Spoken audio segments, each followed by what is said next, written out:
Arsenal arrive as the underdog, not because they lack quality, but because PSG can turn one loose pass into a final changing moment. Arteta's team cannot win this by emotion alone. They need traps, protection, set pieces and perfect control of space. The margin is thin, the danger is everywhere, and the real question is not whether Arsenal can fight PSG, but whether they can break their rhythm first in time. Hi, this is 𝗼𝐵⁴ FTGIntel alongside FGT-Intel from the Game Intelligence Football Analysis. The danger with PSG is not just that they have stars, it is how quickly their structure turns into chaos. One safe pass becomes a midfield rotation. One midfield rotation becomes a winger isolated. One winger isolated becomes a shot, cutback or counter press before the opponent has even reset. That is why Arsenal cannot play this final like normal underdog. They can only sit deep. PSG will eventually stretch them. They cannot press emotionally. PSG will play through them. They cannot attack recklessly. PSG will counter into open grass. The key is balance. Arsenal need to make PSG's possession feel slow, crowded and predictable. Their worst games this season showed the same pattern, when opponents broke their rhythm, protected the middle and attacked the space before their fullbacks. PSG stopped looking smooth. That is Arsenal's route. Do not out-chaos PSG. Control where the chaos is allowed to happen. 1. Make PSG possession feel empty. PSG pass across the back line, but the lanes into Vitinha and Fabian Ruiz are blocked. PSG can have the ball. That is not the issue. The issue is when possession becomes rhythm. Vitinha receives, facing forward. Fabian Ruiz connects the next pass. The fullbacks climb. Dembele drifts into the pocket. Kvaratskhelia gets his isolation. Arsenal have to stop that sequence early. The striker should not sprint straight at the centre-back. He has to curb the press, block the return ball and force PSG toward one side. Odegaard must screen Vitinha. Rice must be ready to jump, but not so early that he leaves the midfield exposed. Zubimendi has to protect the zones behind him. The aim is not to win the ball every time. The aim is to force PSG wide where Arsenal can trap them near the line. If PSG pass around the back, that's fine. If PSG play safely outside the block, that's fine. But if they find the first clear central pass, Arsenal's whole defensive structure starts bending. So the first battle is not in the box. It's in the press before the press. That is the obvious danger. Arsenal cannot leave Kvaratskhelia against one defender again and again. This is PSG's game. If he receives wide with space, he can attack inside, go outside, delay, combine or draw the foul. Even if he does not score, he pulls the whole defensive block towards him. So Arsenal need a cage. The right back shows him away from the middle. Saka tracks Nuno Mendes, so the overlap is not free. Odegaard blocks the pass into the half space. Saliba stays close enough to cover the diagonal run behind. That way Kvaratskhelia is never attacking one man. He is attacking a connected system. That is not cowardly defending. It is intelligent defending, because the best way to handle elite 1v1 players is not to keep proving your defender is brave. It is to stop the duel from becoming clean in the first place. PSG's fullbacks are a huge part of their power. 𝗼𝐼𝐵𝐵𝐵 can run beyond the winger. Nuno Mendes can carry the ball like an extra attacker. Together they make PSG's possession wider, faster and harder to defend. But every attacking fullback leaves space behind him. Arsenal have to use that. When they recover the ball, the first pass must be ambition.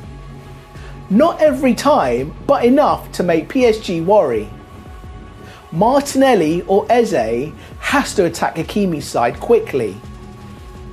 Saka has to threaten the space behind Nuno Mendes instead of always waiting to feet. Gyökeres has to pin the centre-backs and make them run backward. This is where PSG's worst games matter. Teams that made PSG uncomfortable did not admire their possession. They attacked the space, PSG left, while trying to dominate.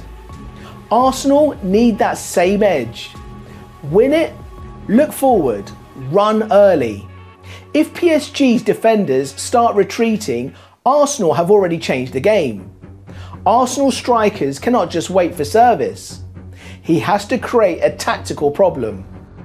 If Gyökeres starts, Arsenal get power, depth and repeated runs behind. That can force PSG's centre-backs to drop instead of stepping into midfield.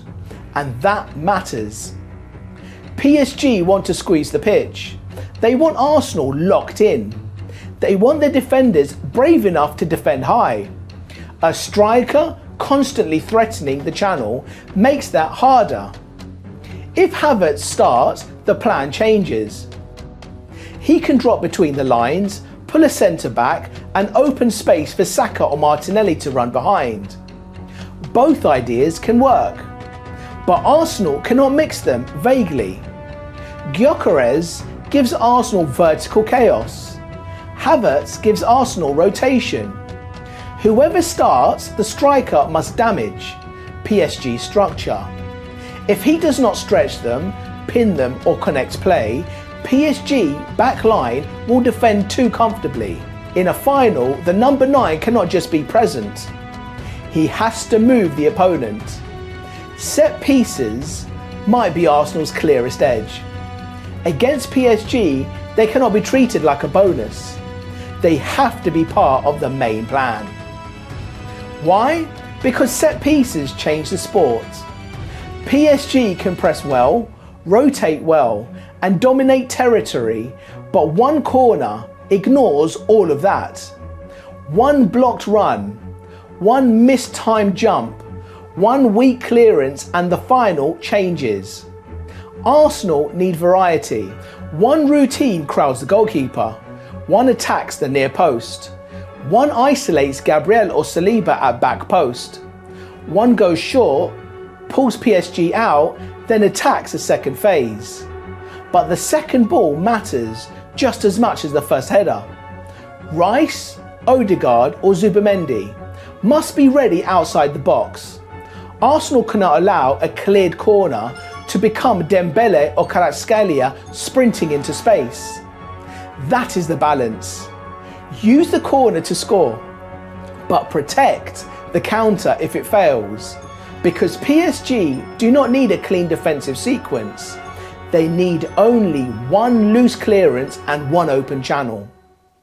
Arsenal should press PSG, but only when the trap is ready. The trigger cannot be emotion. It has to be the pass. A backwards pass. A square pass to the sideline. A midfielder receiving with his back to the goal. A centre-back receiving on his weaker side. That is when Arsenal jump. Saka or Martinelli presses from outside to inside. Odegaard shuts the pivot.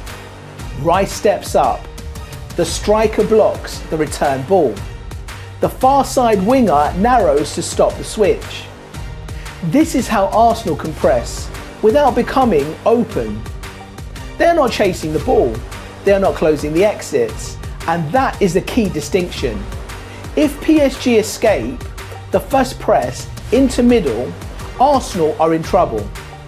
But if Arsenal force PSG toward the sideline, they can win duels, win throw-ins win territory and make PSG's build-up feel rushed. This is how the underdog makes the favourite uncomfortable. This may decide everything.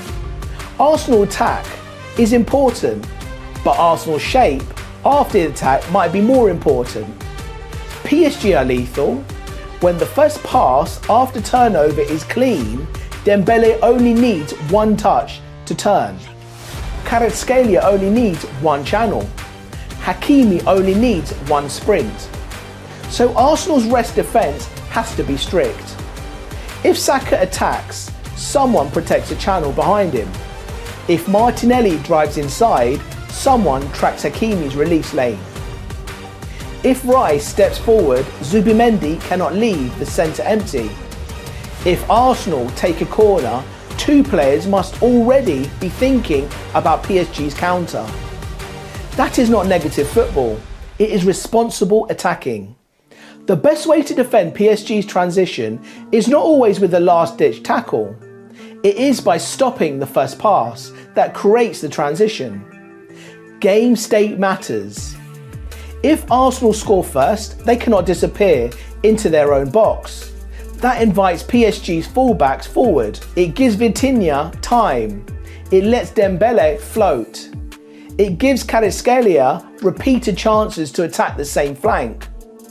Arsenal must defend a lead with territory. Keep the ball when it's safe. Go long when PSG overpass. Attack the channels. Win corners. Win fouls. Make PSG defend. But if PSG score first, Arsenal cannot panic either. Do not push both fullbacks at once. Do not leave Rice and 𝗼𝐵𝐵𝐼 disconnected. Do not turn the match into a sprinting contest. Chase with structure. Add runners, not just bodies. Push one side, protect the other. Keep Saka involved. Keep the striker threatening behind. The equaliser does not have to come instantly. It has to come without giving PSG the second goal. So let me leave you with the intel. Arsenal can beat PSG, but only if they accept why PSG are favourites. PSG have too many ways to create danger. They can build through Vitinha, stretch through 𝗼𝐵𝐵𝐼 and Nuno Mendes, break through Dembele and isolate Kvaratskhelia. But their worst games this season show Arsenal a path. Make possession feel empty. Block central rhythm. Attack behind the fullbacks. Force centre-backs to run backward. Turn set pieces into a real weapon. And protect against counters before they become counters. That is the entire final. Arsenal do not need to out-chaos PSG. They need to control the chaos. If the game becomes emotional, open and stretched, PSG will love it. But if Arsenal make the game narrow, awkward, direct at the right moments and ruthless on dead balls, the underdog has a real route. Not through luck, but through structure. So here is the question. If you are Arteta, what do you solve first? Kvaratskhelia on Arsenal's right, Dembele in transition, or Vitinha controlling the middle? Drop your answers down below. This $19 Set Piece IQ Pro Pack gives you 7 set piece weapons that small teams use to steal results from teams 3 times their size. That's 7 weapons, 1 pack, and the link is down below. And if you want to understand why modern wingers like Saka, Dembele and Kvaratskhelia are no longer just wide players, FTGIntel has the video. See it on your screen next. Subscribe for more football explained from the tactics board to the biggest stage. I'm 𝗼𝐵𝐵𝐼𝐧𝐭𝐞𝐥, this is FTGIntel, and I'll see you soon.